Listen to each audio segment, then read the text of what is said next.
Like and subscribe to Foolish Club Media. This is the Nightly Fix. Every single night, Monday through Thursday, you see pretty boy, good hair. He ain't showing it. Steve Serda's in the building. I am Ron Hughley. Like and subscribe. If you do not do so, you may get fired this weekend. Okay, all right. That's a little much. I don't want nobody. Now you know what? No, yeah, you may get fired, so you might as well go and like and subscribe. Osita, who is normally with us, he said he was going out on a church date, and apparently the church date has gone well. So he's just not showing up because the church date's going well, and I'm sure Steve has no problem with that. What a great manager Steve Serda is. I'm happy for him. Oh God! So Osita's out.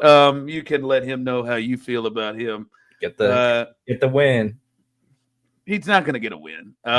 He may try to do some groundwork to start into the win, but I don't think he's getting a win.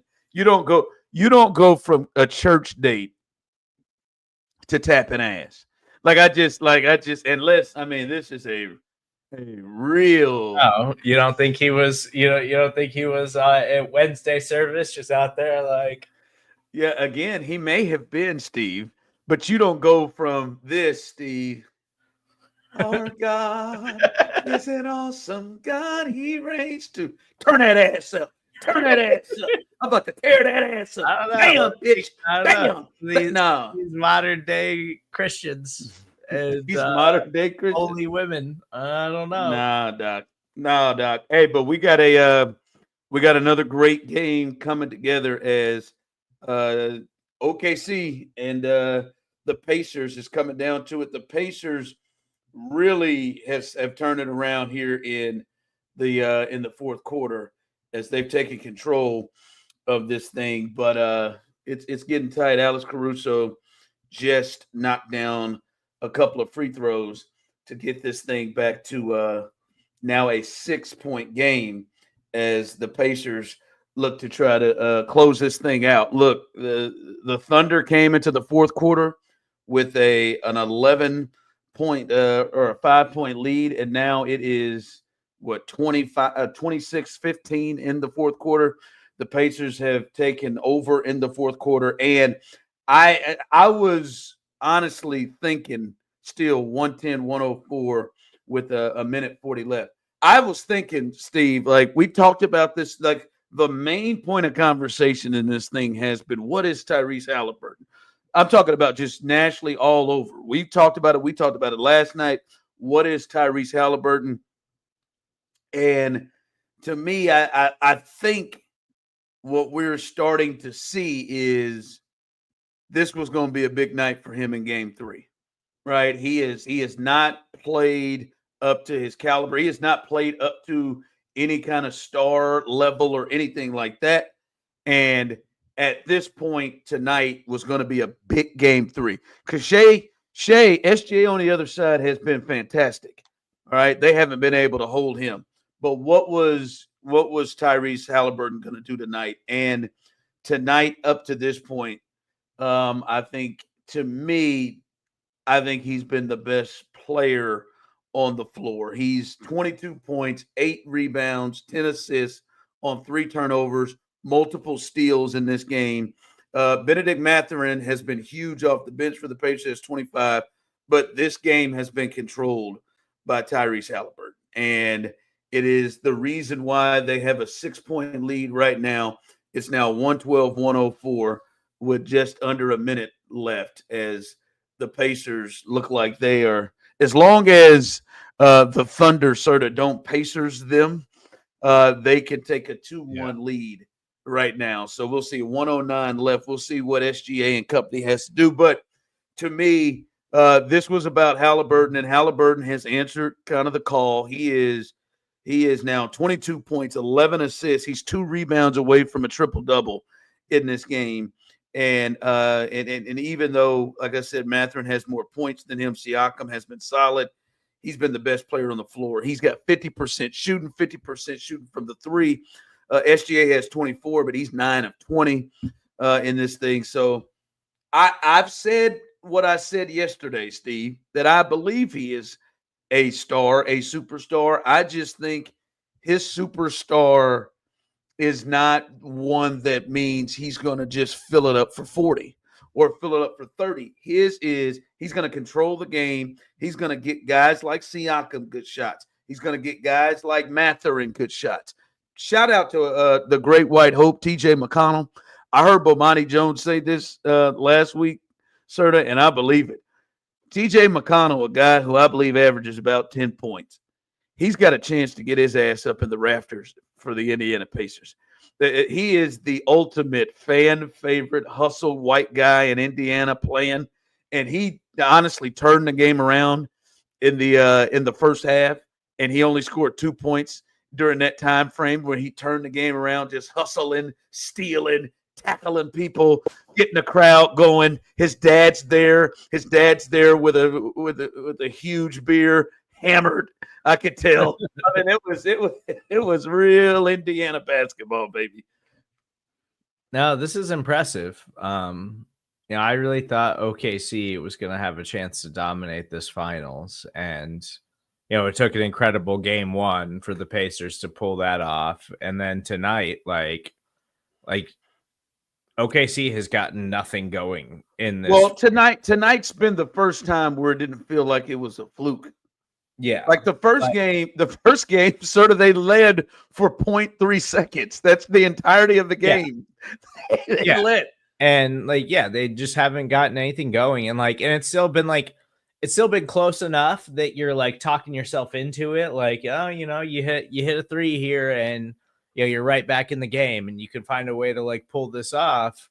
But nothing has been easy for Oklahoma City in the fourth quarter. They can't get a shot up to save their lives right now, even though it's still a relatively close game with a decent amount of time. I feel like, Steve, this may be the first time people are watching the finals and think, oh, the Pacers might be able to win this thing. I don't think people have dude, and it's very fair right now. But by the way, the Pacers now under 40 seconds have a lead as they are as they got a 112-105 lead with 36 seconds left, trying to close this thing out. But honest to God, and if they're able to hold on to this thing and win it, it's to me the first time that people feel like, oh, okay, they can. This is a series, and not just a series where it's going to be tougher for OKC to win it. They very well may still win this series, but this is the first time where I think people are like, yo, the Pacers could win this thing because they played like that, and their bench has just been amazing, and they got guys that could come in and out any game, any night. And I think now, especially now, they'll have a 2-1 lead again if they can hold on. They're up 112-106 with 28 seconds left. If they can hold on to this, 2-1, Halliburton now is probably feeling good. They could go there's a lot of pressure now on OKC, and I thought, to me, in this thing, I had Thunder in 6, but this is a point where I feel like the Pacers can win this, and now I think the Pacers think they can win this, and they have so to me this is obviously a game changer when it comes to what's going on now. They're up now 113-106, and again, if they just don't do what they have done to many teams throughout the playoffs, they should take over and get have a 2-1 lead in this series. But to me, I think the big takeaway, obviously, in this game is the bench. Mathurin, who's going off. He's got 26 in this game, now 27 in this game. And it looks like this thing It's coming close to an end. 114-106. OKC is going to the line with 17 seconds left. But Mathurin has 27 off the bench, and TJ McConnell off the bench was a big thing. But to me, this is Halliburton, who's now 22, 9, and 11 in this game, and he's one rebound away from a triple double. He was the best player on the floor, and Steve, I don't think it's a fluke. I think in his own very way, he can replicate this. He can outplay SGA like he did tonight. So I'm juiced up, baby. I'm juiced up, baby. We got a real finals. When's the next time they play? Is it going to be in 3 days? They really stretch these out. I'm hoping they play. I don't know, yeah, because I'm after like the whole postseason. I'm like, it's Friday is game 4. Yeah, okay. It should be Friday to Sunday. So yeah, Friday night if they can pull this. I keep getting used to like NBA playoffs. There's like games every other night, and then the finals. It's like so spread out. These playoffs started in April, so like I know it's stupid. All right. By the way, yes, if you're still looking, Osita is up out of here. He had a church date, and he told us if this thing gets to going well, he may not be able to do the show tonight, and apparently it's going well. So he's not with us. Ball game over, 116-107. Indiana wins. They got a 2-1 lead now. And now I think many people are looking at the NBA Finals differently. And now, Serda, we have now rolled into Friday night being a must-win.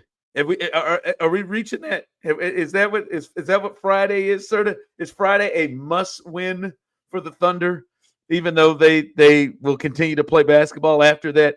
Because they would be down 3-1. Hey, let's check this. What is the format?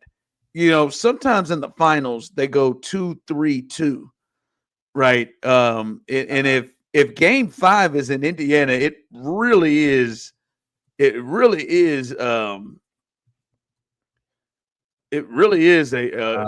more of a the NBA Finals uses a 2-2-1-1-1. All right, good. So game 5 would be an OKC. All right.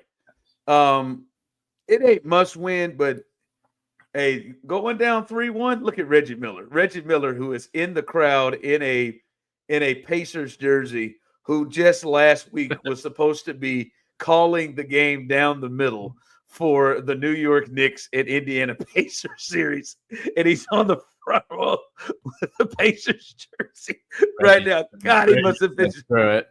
Just screw it. I'm a Pacers fan now. Well, of course, of course he is. But that must have been driving Knicks fans absolutely insane. By the way, we will do Black Movie Review with Steve Serda. We will be doing that. Hoodlum. I can't wait. I believe this one has a chance to get to the top. What was the top? Was Paid in Full the top one? Which? No, you missed it last week. Fresh was the top one. Oh, Fresh went past the wood. I loved Fresh. Oh, I pick him. I pick him. It really was a great movie. You'll have to go back and listen to my review because I was very, very positive about Fresh. I really, really loved that movie. Did you bust one through the seams? I'm gonna have to go back to it. I don't really know how. I can't remember his name off the top of my head, but the kid that plays Fresh, like he's still like out there acting and making things today, but he never really like I thought that was like an Oscar-worthy performance from that child. Really? You got one of those in, huh? Yeah, like I thought it was that good. And I could understand too why maybe it wasn't I feel like maybe it was a little bit ahead of its time because I think around the time that it came out, there's a lot of people that were like kind of testing the boundaries with like what you could do with kids in movies, like in the early 90s. And I thought this one was like darker than like most would even go at that point in time. And so I could see why, like, people obviously seem to like it. Like it got really good reviews, but I think it is a great movie. It's not like totally flawless, but I really loved it. Steve, you're not even seeing it right. You didn't notice it, did you?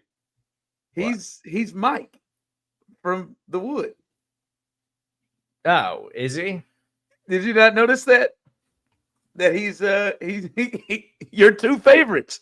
Wood was dethroned by Oh, Fresh. oh, yeah. He's young Mike. Yeah. He's young Mike. He's young Mike, not Yeah. So, Omar okay. Epps. So I didn't realize that at all. So he probably did Fresh several years right before the Wood. Wood's Yeah. like 99 or 2000 when that came. 1999, and Fresh was like early 90s. Yeah. 1994. So.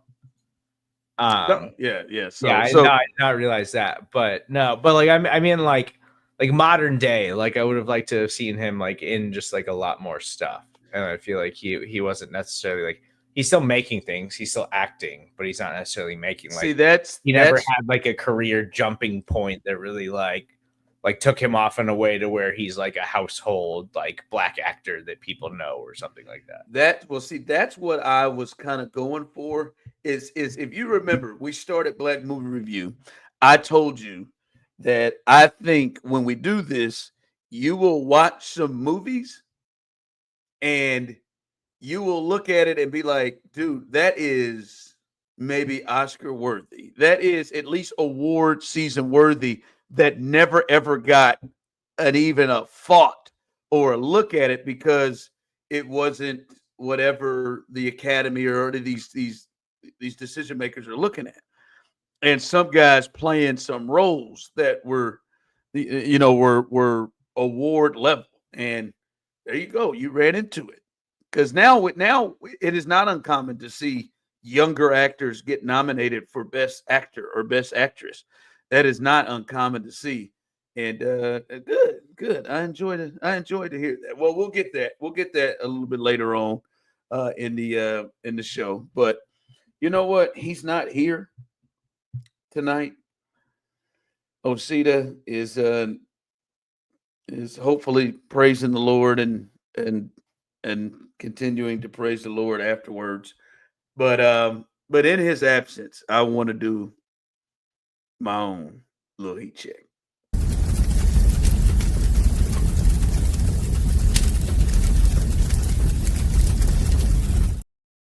So when I think heat check, and I appreciate it. Osita has made this segment his own. When I think heat check, I just feel like this may be just almost hot take-ish. This may be just like a take that just might just roll through. I gotta be honest about something. I don't like season 3 of The Bear. Definitely the weakest season. I'll be honest with you. I haven't even been able to finish it. I'm like, I know how you are. You're power through it. Like you just kept watching. The long episodes. There's no way I wasn't gonna finish it. Yeah, I just wasn't drawn to it anymore. The first 2 seasons, I almost couldn't go to sleep. The second season, I was like, this is one of the best things on television. Right? Absolutely. When Jamie Lee Curtis drove that car through that damn dining room, that was one of the greatest scenes I've ever seen. But I don't know what's happened, but it is completely to me fallen off. I don't know. Are they going to make a 4th season? Has that been? I just saw a commercial. Yeah, it comes out soon. It comes out I think later in June. Okay, well, I'll try to catch up. I'll try to catch up on it and get there before it comes out. But it does. It feels like to me, Steve, that they have just. It comes out June 25th. So June 25th. It almost feels like we are getting to a space where we're running out of stories. We're running out of good stories to tell, and we're coming to the close of this piece because I just couldn't hang in. So I don't think it's been renewed for a season 5 or anything like that yet, because I think initially it was renewed for season 2 and then immediately renewed for 3 and 4. But now everybody in that show has become so big. It was just such a launching point for all of these actors like Jeremy Allen White, Ao Adebari, Eben, whatever his last name is, I can't remember it. Like, it was just like such a massive launching point for all of these actors that now they're like having problems like making sure that they can make the show. And so when they initially announced season 3 and season 4, they were like, we're shooting 3 and 4 back to back, like because it's the only way we're going to be able to guarantee that we can get every actor there. Well, now I'm nervous. But I think that's also kind of like, I think that was also part of the problem with season 3 is that like season 3 felt like it was rushed, where they like kind of took their time with season 2, and season 2 was like, oh my God, this is incredible. Like, this is like some of the best stuff on TV right now. Like we're watching a show, like, you know, make its ascension to like, this is like categorically one of the best things on TV right now. And then season 3 was a letdown. Like, it just wasn't that good. And it didn't feel like we made a lot of progress in the story. And I feel like some of that comes when, and all of this too, I think was like, also navigating like writer strikes and things like that and everything that was going on in Hollywood. So it's hard to navigate all of that stuff. But all of this is coming on the back of all of that. And it just kind of, season 3 just felt rushed. And so I'm really hoping season 4 puts it together, because I don't know if there's going to be another season like that. I think it should come to an end.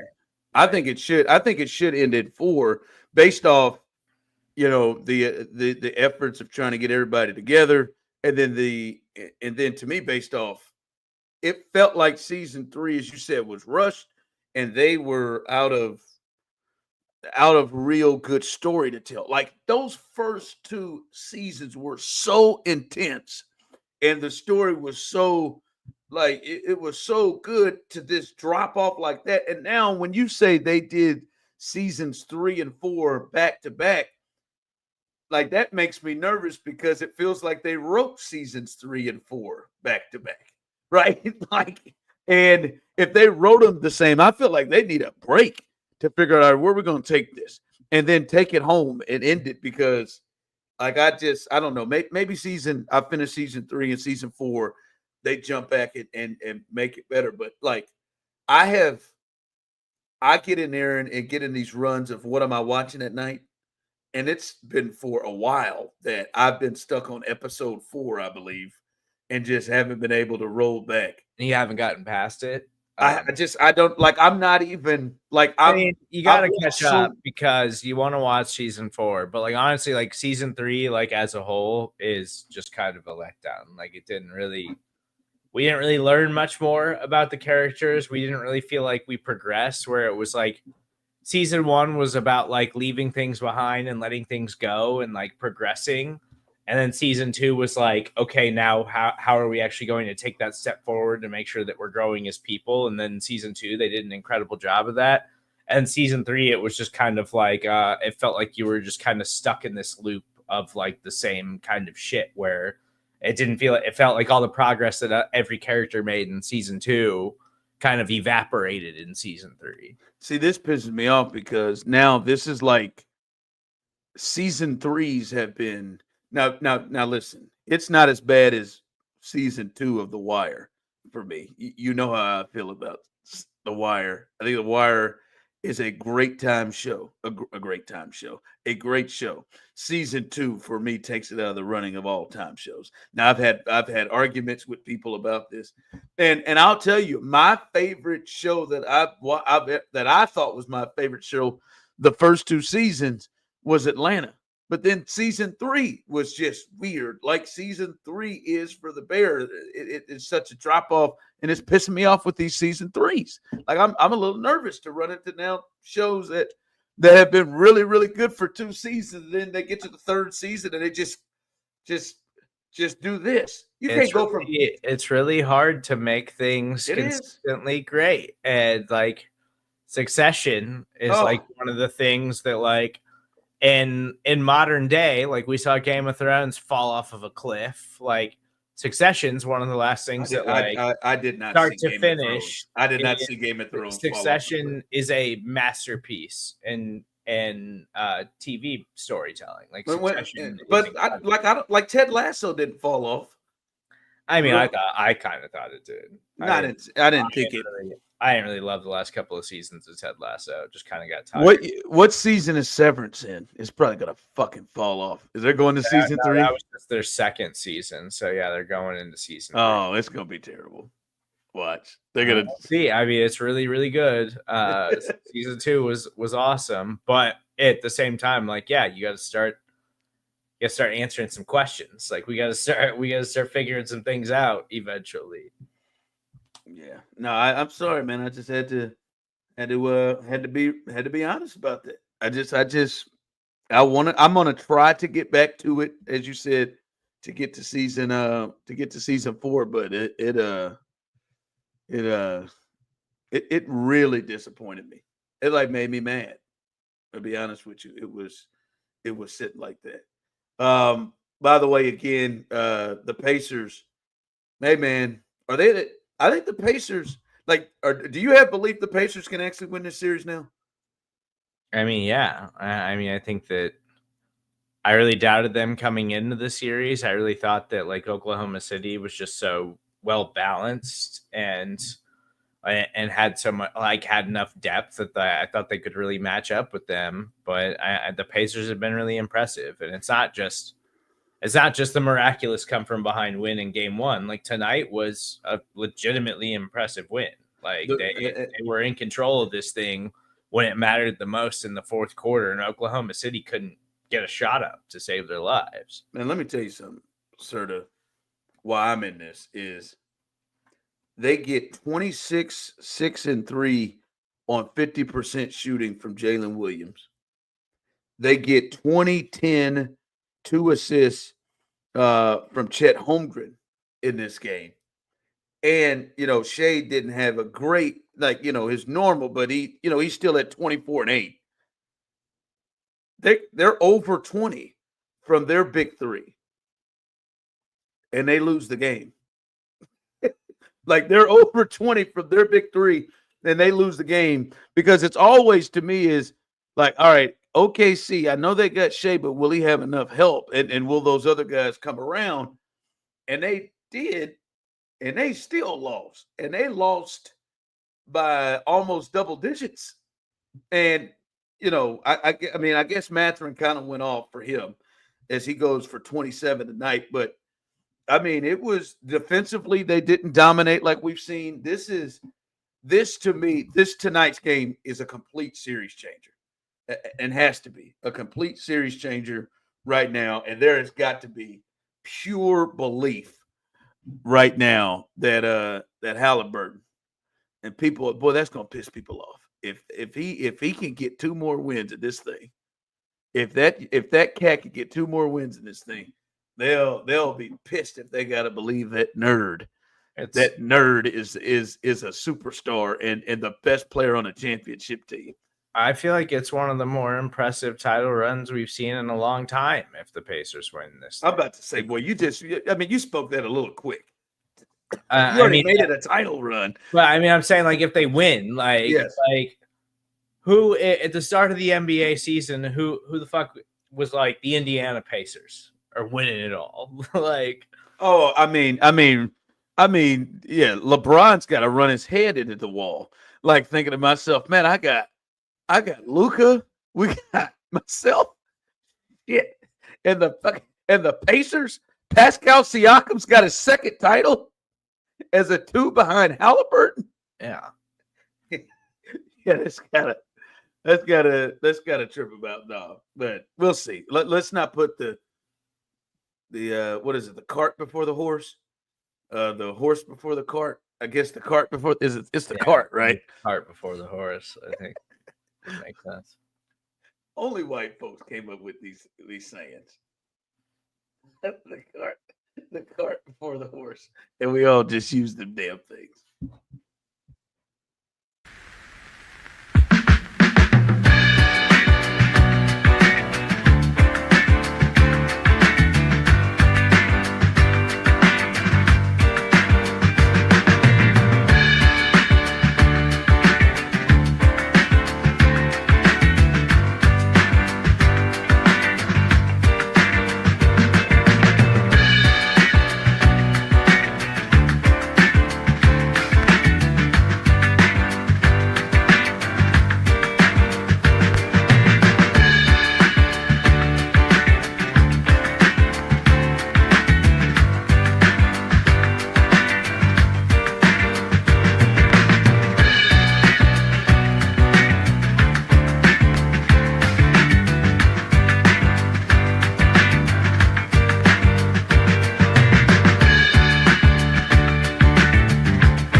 All right, welcome back here. Hey, like and subscribe, please. Foolish Club Media. Go to our YouTube channel, like and subscribe. You can get in the chat as well over there. I do want to get to Hoodlum here in just a bit. We'll do our black movie review, and we'll get to Hoodlum. I am really like this is one where I feel good about it. Like I didn't know about The Wood. That was my selection. I didn't. I didn't know how you would take the Five Heartbeats. Also, my selection or Fresh. Obviously, Fresh has jumped to the top. You loved it. I feel good about Hoodlum, but we'll see. Lawrence Fishburne, Andy Garcia, that one black dude that I hate and everything because he is just what's the dude he was? I think he played what Hewlett in this. Yeah, it's That dude is a scary dude in every. Bob Hewlett. Yeah, he's a scary dude. I can't stand Clarence that dude. Williams. Yeah, Clarence Williams. He always has a lot of sweat at the top of his lip when he's in when he's in stuff. He was in what was Clarence in? I've seen him in tons of stuff. Yeah, I want to say like a Under Siege or something like that. He was like he was in Reindeer Games, The General's Daughter. The General's Daughter, that's it. Life. Yes. Oh yeah. The General's Daughter with yes, with John Travolta. Yeah, that's one where he really had a lot of sweat beaming from his lips on that movie. So we'll get I can't wait to hear your review on that. Can I just ask what the New York Knicks are doing? Like this move, okay, it's one thing where they've decided to fire their coach who got them to the postseason in back-to-back years and then got them to the Eastern Conference Finals, a place they have not been in 25 years. Right? Like it's one thing that they go ahead and can Tom Thibodeau. And I know you guys talked about this last week. But Serda, it seems as if their game plan was let's fire Tom Thibodeau and then let's try to get a request to hire and do interviews with all these coaches who already currently have jobs. And they have been shot down by every last one of them. They've gone to the Mavericks to try to get a request to interview Jason Kidd, shot down. They've gone to the Rockets to try to get a request to interview Ime Udoka, shot down. They've gone to Minnesota to try to interview Chris Finch, shot down. Hell, the Hawks, they went to go interview for Quinn Snyder, shot down. They just got somebody else out here. They were shot down. It's five coaches they have gone to try to talk to of guys who already have jobs and pretty decent jobs. Maybe Quinn Snyder not, but have jobs to where Serda, if you go to try to take this job and you go for an interview, you're not getting the job anymore that you just left from, right? Like if Quinn Snyder says, all right, man, I want to take this interview with the Knicks. If he doesn't get the job with the Knicks, he's not going back to the Hawks. This is just the wildest thing to me that their game plan was we're going to fire Tom Thibodeau and then what we're going to do is just try to go after all these other coaches that currently have jobs with teams that the only way we can interview them is if other teams give us permission to. And I know there was we're going to go after Jay Wright, like rumbling initially. And Jay Wright was immediately like, I'm not coming out of retirement, like, especially not coming out of retirement to go coach the Knicks. And I think it's for a team that used to be so handcuffed by poor ownership and isn't so much so now with the restructuring that they've gone through in the last few years. I do think at the end of the day, to me, it feels more like, okay, well, like you're taking on this burden of like going to New York and living in that market and living with those fans and the pressure and the media and doing all of that stuff. And it's also just like, do the Knicks really have a title in them? Like, does that team, the way that it is currently constructed, Like, is that really a team that can go on a run and win an NBA championship? Because it is a fun team, and they were good this season. I was rooting for them to make it to the finals because I thought the Knicks would have been a really fun storyline in the mix and all of this stuff. But at the end of the day, it's like, is that team actually good enough? Like, are they going to do enough this offseason to like get them in a position where they can actually take the step to being good enough to go win a title? Well, I think in the East, especially with no Tatum in Boston next year, I think in the East they can. I think they can come out of the East. Hell, I mean, the Pacers are a good basketball team, but you felt like you didn't feel like the Knicks were completely overmatched in there. You felt like there were some things that could have been different. I don't mind moving on from Tom Thibodeau, but you would think though, Steve, if you moved on from a coach that had that level of success, like Jets had that level of success, that you would have a plan, right? Like a realistic plan. But I think At they first. think we're the Knicks. Like they They think can. they think they're the Lakers. Like, Yeah, but like even when that job comes up, it's the most coveted job in the NBA. Like, and it's like the Knicks aren't the Lakers, though. well, I think they but I do think it's a coveted job. But also the game plan, though, sort of can't be let's keep going after guys who are already employed. And the only way that we can talk to them is if their teams allow us to. Right. This reminds me of the Warriors when they had Mark Jackson and he was their coach and they had just kind of got going with Clay and Steph and Draymond, but they were losing in maybe the second or third round or second round of playoffs. They lost to the Clippers once. They were just struggling trying to get past.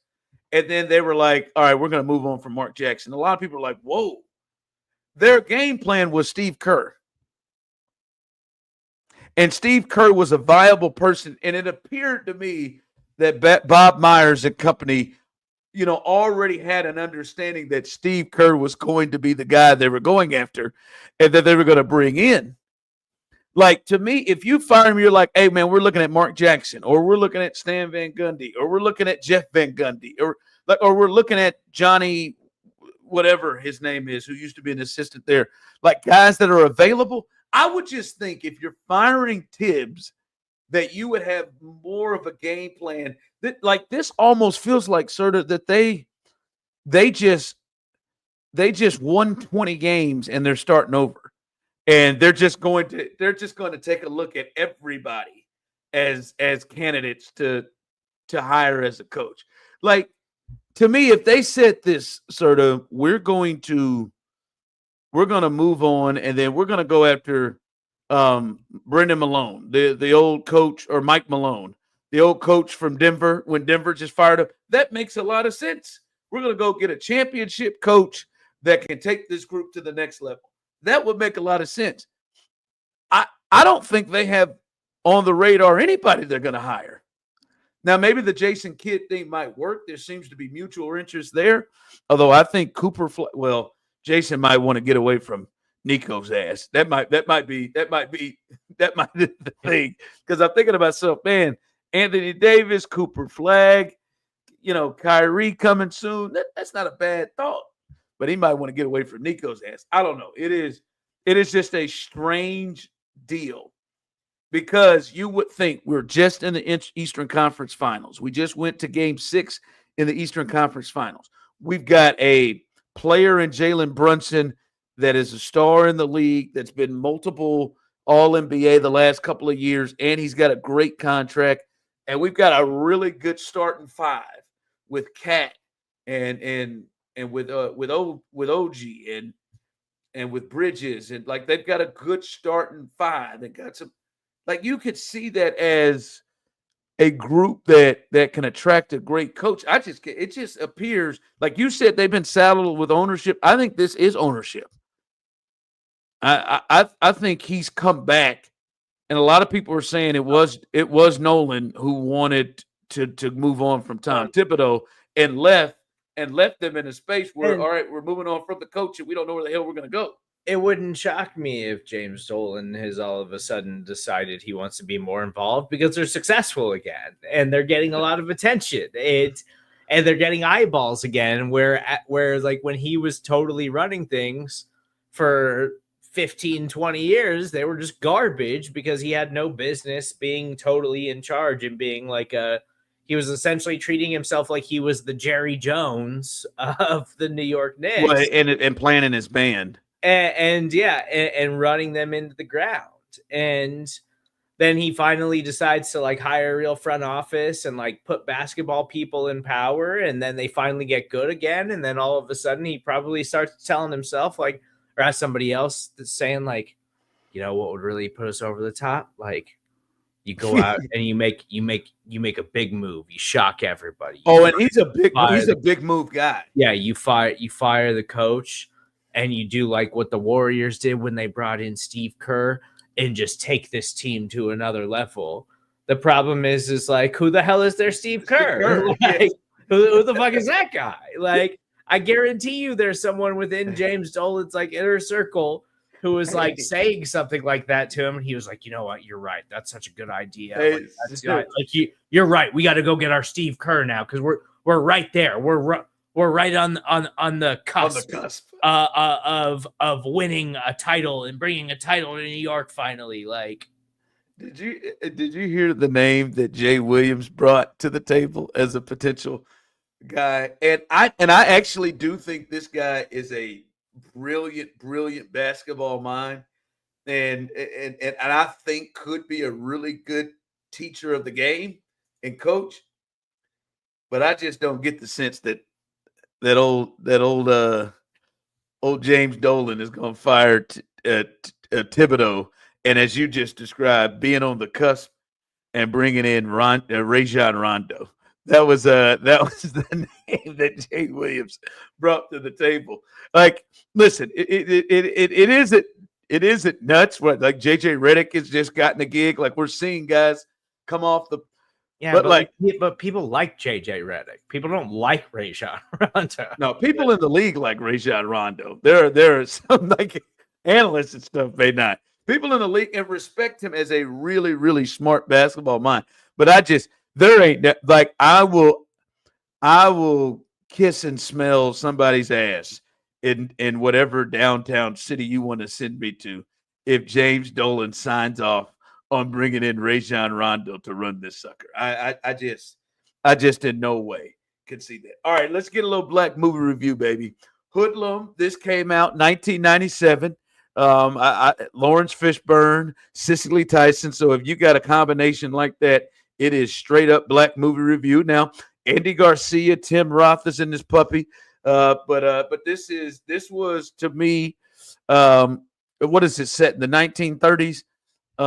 It's right after the Great Depression. Yeah, it's to me a strong cast, a good movie. Your thoughts, Stephen Serda?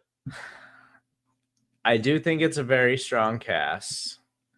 I don't think it's a bad movie.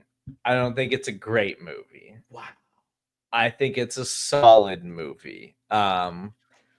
It's not something I would really watch again. But you know, if somebody asked me to watch it, I would watch it. Like, but it's not something that I would necessarily like. I think there's so many other crime movies that are just like much better than this one. See, I thought that you might say, "Damn, I regret that I've never seen this." No. So there's things that I like about this movie. I do think that it was made at a weird time and weirdly directed by Bill Duke, which like I didn't even know that Bill Duke was like out here directing like that. I didn't. Could you stop? I didn't know that the dude from Predator was directing movies like that. Don't just say people's name like Bill Duke, like you just said Larry Bird in basketball. So it's like people just like know because you just know all. No, Bill Duke, the guy in the movie Predator who says he eats Green Berets for breakfast. Bill Duke is the man who directed this movie. Well, okay. That does nothing for me. You can keep telling me all these things of Bill Duke. I don't have Bill Duke. Okay. Right. Well, Bill Duke, he also apparently directed Sister Act 2, which I found out really going down this Bill Duke rabbit hole today, because I was like, wait, saw the director. I was like, Bill Duke? It's like, Bill Duke from Predator? It's like, no fucking way. You're damn right. And then click on it. Yep, sure is. Turns out Bill Duke was directed and producing a lot of stuff during his acting career as well. I had no idea. But so I do think there's a world where, like, Lawrence Fishburne, I think we would both agree, like, Lawrence Fishburne's a great actor. Very underrated. But he's kind of like, there was a time in the early 90s where I think Lawrence Fishburne was kind of looked at like has legitimate leading man potential, like can be on the like Denzel track of like actors who could like be the face of movies. And it never totally worked out for Lawrence Fishburne that way, but still obviously a major movie star, like still obviously like making huge motion pictures. Like he's just kind of become more of like a character actor, and he's spectacular at that. Like Morpheus from The Matrix is like iconic. Like he's in the John Wick movie still. Like he's still out here just doing tons and tons of good stuff, and he's still great in everything that he does. But this movie, kind of when I watched this movie, I felt like this was like kind of that like turning of his career, where it was like this movie was kind of like, this movie hits it big, like this will be the thing that really pops Lawrence into like another category, and it just never fully clicked. And I think that it didn't really click because it's a movie that came along at a weird time, because it's a 1997 movie, and in the late 90s there was this big transition kind of towards like futuristic and like modern, and like let's push the limits of like, we're starting to use visual effects more, and we're starting to like push the limits of like what can we do with like stunt teams and choreography and things like that. And so you kind of see this transition of things, and I think that this movie was kind of like, it was kind of caught in that, and I think some of it is the direction of Bill Duke and him being an old dude who had been in the movie industry since like the 70s. It felt like it was just like old timey, but like not in a good way. Like it felt like it was Bill Duke's version of The Untouchables, but like not in a good way. Mm. Yeah, he then later slipped into like Biker Boys after that. Yeah. And yeah, his roles weren't like I do think when you look at this cast in this movie, this is probably one you would look at and say this could be an potential award type. And I thought he was. I think he's great in this movie. I think and two, like legitimately, like I think there's a great movie to be had here with the cast. I think legitimately all of my gripes about the movie are like the direction and the writing and like the way that it's put together, because there's just things that are like ridiculous. like what? Just the music and the score and everything is so old timey. Like it just doesn't even. Well, he was clearly going for something. Like, but I know, and it's like, oh, it's 1930s Harlem, and so like I get what they were going for, but like at the time that they made this movie, it just felt so ancient because it sounded exactly like what they did in The Untouchables, which was made 10 years prior to this, which is why I like mentioned that movie. Like it felt like it was just Bill Duke making his version, like the Harlem version of The Untouchables, and that's why it didn't really work, despite the fact that I think Lawrence Fishburne is good in this movie. I think Tim Roth is great in this movie. I don't think Andy Garcia is good in this movie, but I don't think Andy Garcia is good in any movie. So I think that's a little strong. I just think Andy Garcia is one of the most generic actors that's ever lived. Dude's been lived an entire lifetime off of being in The Godfather Part 3. Like he's just not. I just don't think he's a very good actor. I mean, there's just no reason to just take out Andy Garcia right here. I mean, like we can move on. There's just no reason to just take to take him out. But I think there's just some amazing scenes in this movie. Like the ice cream parlor. The ice cream scene is Oh. legitimately great. And that was like that scene made me like sit up. Like the is there almonds in my banana split? Like, and everybody or in my Sunday or whatever. Like the dude that went over and pulled the curtains down, like everybody knew. Like everybody knew right away. And then he's like, "Eat it." Like, why don't you try it? And he's like, "No, I'm allergic to ice cream." And he's like, "Oh, you must be allergic to rat poison." Like, yeah, that was amazing. And also like some of the action sequences were good. Like the initial one where him and the queen are like going to the opera or whatever, and they get shot up. That shooting scene. That was. There's a couple of them that are good and like put together really well. But then there's like Lawrence Fishburne gets out of the car and he starts shooting at everybody and starts dropping everybody or whatever. And he picks up a shotgun, like cocks it with one hand, and just gets that guy shoots with the truck, and the truck just goes like blows the fuck up. But he shoots the guy. He shoots the guy on the ground on the way to grabbing that. Yeah, he just shoots the guy on the ground. Yeah. So like there is some things in it, but then there's also like there's things that I'm glad were left in the 90s with movies, like just weird tropes that like they did in the 90s that you don't really see done anymore, because you're just like, what? Why did that make sense? Like the slow motion stuff, like violent slow motion, like slit somebody's throat, but hang on, before you do it, let's just put it in slow motion and then slit their throat or something like that. Like, and there's lots of things too, like where it felt like a budgetary thing where it was like, we want to be violent, but we just don't have the money to like show it or something. So it would just like cut away and so you're just like assuming that this happened or whatever. Like overall, like I really like, I didn't not enjoy the movie. Like I thought it was an enjoyable movie, but I think it. I think you're disappointed. Like I don't think I'm disappointed. I just think it's like a fine movie. Like it's a. I know what I'm saying is like. I'm saying is I think you kind of probably saw the cast and saw who was in this thing, and I want to guess that you probably had some higher expectations to what you actually watched. Yeah, I think part of that does that. I don't know what your expectations were when you watched shut up, Osita. Clearly Osita's not getting lucky.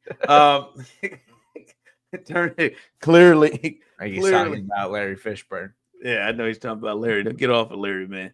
But no, clearly, like I don't know what your expectations were with Fresh. They had some obviously Samuels in that, and they had some hitters, but I think you saw the combination of guys, and I think you were kind of disappointed. But I will say this, like the Dutch and Lulu scene where they both die and how Dutch gets killed, that is one of the coldest things. But my man started taking a piss and he won't go down, and then went down and sat at the table and died. That was some G shit right there. I did like that. So that's kind of like also like a Tim Roth thing. Like I feel like I've just seen Tim Roth like overact those situations in multiple things, like in Reservoir Dogs when he's like dying and bloody and he's just like crawling around and screaming. Like, and I feel like maybe that wasn't even like a thing that was like he was like directed to do. Like I think him walking to the table and probably sitting down thing, but like his whole like mannerisms like leading up to that, because it doesn't even seem like he's a guy that's about to keel over. Like it seems like he's just going to have a drink and keep sitting there after he's been shot like 4 times.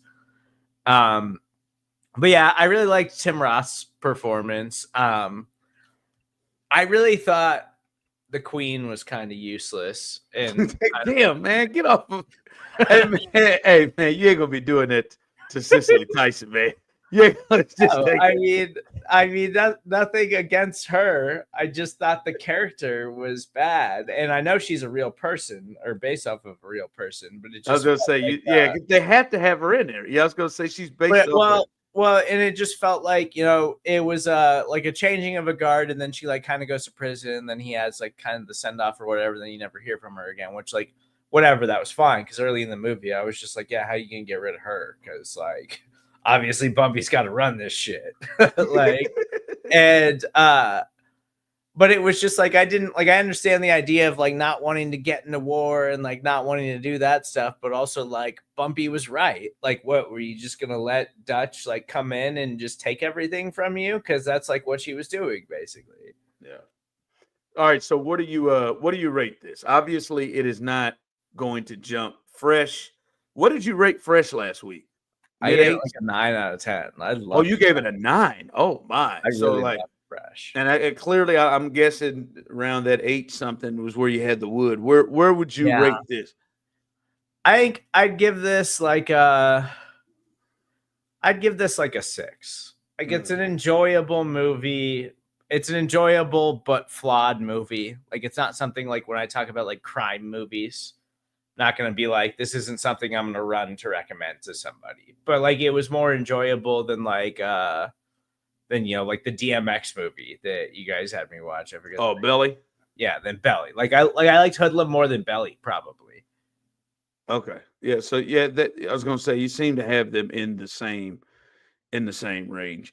All right. Since Osita, you're clearly not at work tonight, but you are you're obviously on the chat. Do you have a movie to throw out? Because if not, I'm gonna give you like 10 seconds. If not, I'm gonna make an executive decision on Poetic Justice. I know you haven't seen Poetic Justice, and all right, we've let you have some fun. Now we're gonna get you to Tupac and Joe Torre and Regina. Janet Jackson. It ain't just romance. It is a John Singleton movie. Okay. It's John Singleton. All right, now you got John Singleton. You got Tupac. One of the last things he did, Joe Torre. Oh yeah, this one hits. This is real black star power, baby.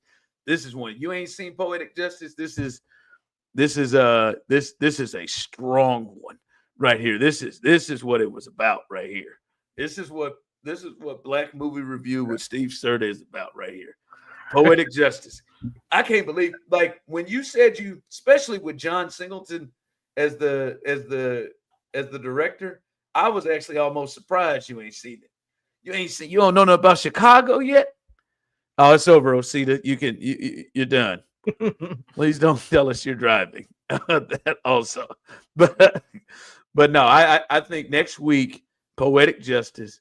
Yes, yeah. This will be one I'm interested in seeing. Oh yeah, we got some classics, baby. We got Jada Pinkett before she was Will's wife in this thing. This is strong right here, baby. I'm into this. Oh yeah, I cannot wait to hear you describe this one.